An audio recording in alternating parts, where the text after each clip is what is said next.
que é presidente da Associação Nacional das Empresas de Transporte Público, ANTU. Francisco, boa tarde para você, muito obrigada por aceitar o nosso convite. Eu já queria começar te perguntando se não há nenhuma margem. A gente sabe que as empresas de transporte público sofreram com a queda de demanda durante a pandemia, com, enfim, o isolamento das pessoas, o uso do transporte público foi muito menor, embora as empresas tiveram que continuar oferecendo o serviço. Então, sabemos que tinha uma crise já resultado da pandemia. E agora veio esse aumento de 25% no diesel. Mas não há nenhuma margem para segurar isso por um tempo, para saber o que vai de fato acontecer no fronte da guerra e, consequentemente, com a nossa situação financeira aqui? Essa é a minha primeira pergunta. Boa tarde, Adriano. Boa tarde, Fábio. Boa tarde. É um prazer enorme estar com vocês aqui.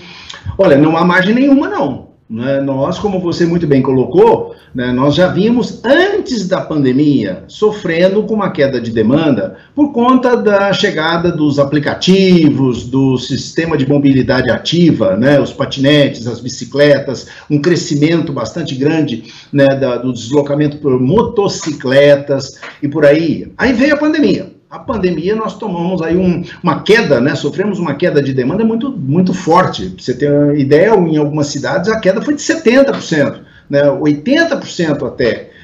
Mas a gente já vinha agora recuperando um pouco. Para se ter uma ideia, aqui em São Paulo, nós estamos com 77% da demanda verificada no período pré-pandemia, e estamos com uma frota de 93% da frota anterior ao período de pré-pandemia. Então, isso para mostrar que nós estamos oferecendo mais lugares do que oferecíamos no período da pandemia. Mas, agora, com esse aumento do combustível, que também você já fez menção, quer dizer, aumentar 25% no custo do combustível, que tem uma participação de 30% no custo da produção do serviço, significa uma matemática muito simples, um aumento de 7,5% no custo do transporte. Essa é a defasagem só com esse aumento do diesel de agora. Sem considerar o aumento do começo do ano, qual seria a defasagem média nacional nesse momento? Olha, nós já estamos próximo de 20%, porque ao longo do ano nós tivemos um aumento só no óleo diesel de 64%. Agora foi 25%. Mas se nós acumularmos nos últimos 12 meses, esse aumento representa no combustível 64%. Se, de novo, a participação do combustível no custo do transporte é de 30%, nós estamos muito próximo de 20% do aumento no custo. Agora é preciso, Adriana, eu dizer uma coisa que é muito simples. Aqui em São Paulo, por exemplo, a tarifa de remuneração é aquilo que paga o serviço prestado pelas empresas, não tem nada a ver com a tarifa de utilização, que é quanto os passageiros pagam para se deslocar de um ponto A a um ponto B, da origem ao destino das suas viagens. Então, aqui em São Paulo, nós temos essa separação. Portanto, a custo de transporte é uma questão de engenharia de economia e responsabilidade das empresas. Tarifa é um problema social e político, responsabilidade do prefeito, ato discricionário do prefeito. O nosso prefeito, Ricardo Nunes, tem manifestado a vontade de manter o máximo possível a tarifa no patamar que já está, de R$ 4,40. Tá, então só para que todo mundo possa entender, desculpa interrompê-lo, mas só para que todo mundo possa entender, usando então São Paulo como exemplo, R$ 4,40 é o que o passageiro paga, que o senhor chama de tarifa de utilização. E qual é a tarifa de remuneração, para que o serviço em São Paulo seja de fato remunerado pelo que está sendo prestado? Olha, esse dado é oficial, é um dado calculado pela SP-Trans, nós já estamos com um custo acima de R$ 8,00 por passageiro transportado. E hoje essa diferença é bancada com subsídio em parte, e em parte as empresas estão colocando prejuízo no bolso. Exatamente, quer dizer, nós, em São Paulo, o transporte é muito subsidiado, quer dizer, aqui nós temos a gratuidade dos idosos, do estudante, do deficiente, e temos um aspecto que é muito importante, que é a possibilidade do cidadão, com o pagamento de apenas uma passagem, ele fazer, num período de 3 horas, até 4 transferências, sem a necessidade de pagar mais passagem. Então, agora, tudo isso representa custo de transporte. Em cada empresa que ele entra, seja empresa de ônibus, seja o metrô, ele está custando uma tarifa.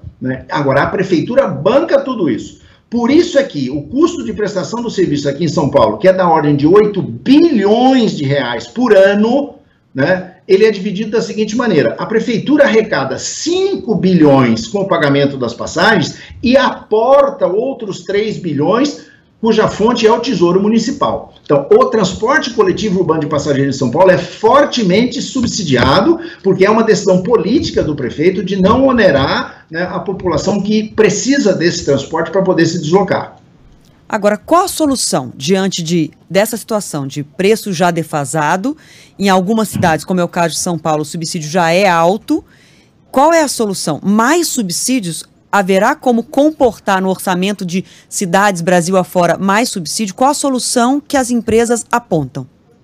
Então, a solução que nós apontamos, primeiro, é isso mesmo, o transporte em as grandes cidades do mundo, né, o transporte é subsidiado, né, não existe lá fora, né, cidades como Cidade do México, Seul, né, Tóquio, Londres, Paris, né, o transporte é pago pela população, muito pelo contrário. No caso de Paris, só para citar um exemplo, 1/3 do custo o usuário paga, 1/3 os empregadores pagam e o outro terço o Estado paga, né, isso para dar um exemplo. Aqui, demorou muito no Brasil para nós chegarmos à situação, né, que a pandemia, inclusive, trouxe à tona. Há necessidade de subsidiar os passageiros para que eles possam dispor de um transporte de qualidade. Sem isso, não há como oferecer o serviço no padrão desejado pela população, sob pena da população toda ir para outros modos alternativos, fazer carona solidária, começar a utilizar, né, a motocicleta, começar a utilizar o seu próprio automóvel, e haverá um grande congestionamento nas cidades, particularmente as cidades de médio e grande porte. Sim. Essas são as primeiras a serem afetadas. Agora, né, da onde vem esse dinheiro? Esse dinheiro tem que vir de fontes extratarifárias, tem que vir de fontes alternativas que nós não estamos acostumados a praticar no Brasil. Lá fora nós temos, por exemplo, pedágio urbano. Para circular na região mais central da cidade, é necessário que os automóveis paguem, né, para isso. Lá fora, né, nós temos o imposto de propriedade do veículo automotor, o IPVA, mas nós temos a taxa de congestionamento, que seria um imposto de circulação. Quer dizer, os automóveis é que tem que subsidiar, né, quer dizer, trazer recursos extratarifários para um fundo, e esse fundo, né, o dinheiro desse fundo ser utilizado para, né, estabilizar um valor de tarifa menor do que aquele que seria o custo real, que só para você ter uma ideia, aqui em São Paulo seria da ordem de R$8. Né? É impossível a população pagar esse valor para poder se deslocar. Então, em São Paulo, desde o início da década de 90, né, já se pratica, né, essa separação. A tarifa de remuneração é aquilo que remunera o serviço para as empresas. Isso ficou e a tarifa claro. De utilização é quando o usuário paga para se deslocar. Isso ficou claro. Para a gente encerrar, Francisco, eu queria trazer o comentário de um ouvinte, é o Alexandre, que acaba de colocar uma mensagem para a gente. Muitos ônibus não estão saindo das garagens. Qualquer coisa que se diga contrário a isso não é verdade. Ele diz que os passageiros vivem viagens cortadas, canceladas, até para economizar combustível. Isso já está acontecendo? Não só em São Paulo, mas no Brasil. Isso já está acontecendo?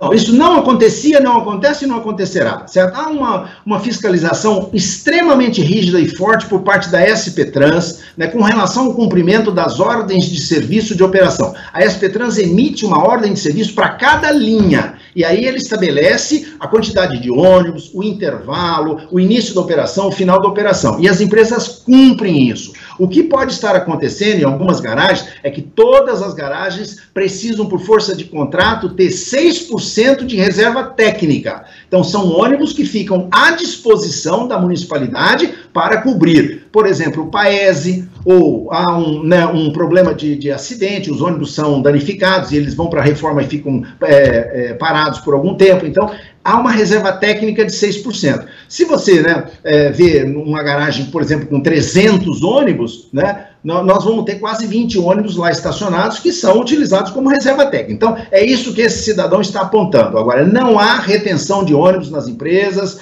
certo? Quer dizer, nós estamos hoje com 93% da frota operacional que nós tínhamos antes da pandemia. Né? É bem verdade isso. Mas não há retenção para diminuir custo ou para prejudicar, né, o transporte da população. Tá a SP Trans é extremamente rígida nisso aí.